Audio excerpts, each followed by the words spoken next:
नववर्षाच्या स्वागत करताना दारूचा खप मोठा होत असल्याने त्यात बनावट मद्याचा मोठ्या प्रमाणावर वापर होतो। तसेच गोवा राज्यातील मद्याचा वापर येथील हॉटेलमध्ये केला जातो। गोवा बनावटीचे मद्यावर राज्य उत्पादन शुल्क विभागाने वेगवेगळ्या ठिकाणी केलेल्या कारवाईत तब्बल 1,20,32,000 रुपयांचा माल जप्त केला आहे। 9 आरोपींना अटक करून विदेशी मद्याच्या 1,668 बाटल्या व 5 वाहने जप्त केली आहेत। संशयित वाहनांची तपासणी करत असताना गोवा बनावटी मद्याचे 3 बॉक्स राज्य उत्पादन शुल्क विभागाच्या सासवड पथकाला मिळाले। त्याच्याकडे चौकशीतून नसरापूर येथील एका पत्र्याच्या शेडमध्ये छापा टाकला असता तेथे एक जण अशोक लेलंड ट्रकमधून गोवा बनावटी मद्याचे बॉक्स गाडीतून उतरून गोडाऊनमध्ये ठेवत होता। त्याला ताब्यात घेऊन शेडची तपासणी केली असता ट्रकमध्ये वीट भट्टीसाठी लागणाऱ्या कोळशाची पावडर व गोवा बनावटीचे विविध ब्रँडच्या विदेशी मद्याचे बॉक्स तसेच पत्रा शेडमध्ये थर्मोकॉलच्या बॉक्समध्ये गोवा बनावटी मद्य मिळून आले।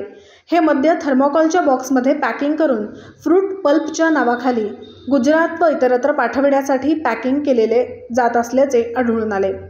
या ठिकाणाहून अशोक लेलंड 6 चाकी ट्रक गोवा बनावटीच्या विदेशी मद्याच्या 1,710 बाटल्या व इतर एकूण 51,95,170 रुपयांचा माल जप्त करून चौघांना अटक केली आहे।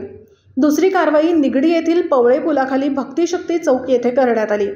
गोवा राज्यात विक्रीकरिता असलेले विदेशी मद्य व बियर असा एकूण 1,34,230 रुपयांचा मद्यसाठा एका लक्ष्मी क्वीन ट्रॅव्हल कंपनीच्या खासगी बसमधून आणला जात होता।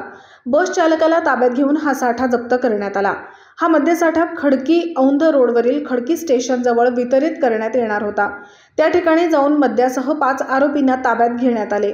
त्यासोबतचा 2 दुचाकी वाहने व 1 6 चाकी बस जप्त करण्यात आली।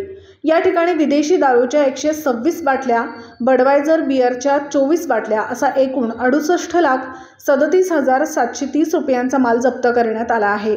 या दोन्ही गुन्ह्यात मिळून एकूण 1,20,32,900 रुपयांचा माल जप्त करण्यात आला आहे।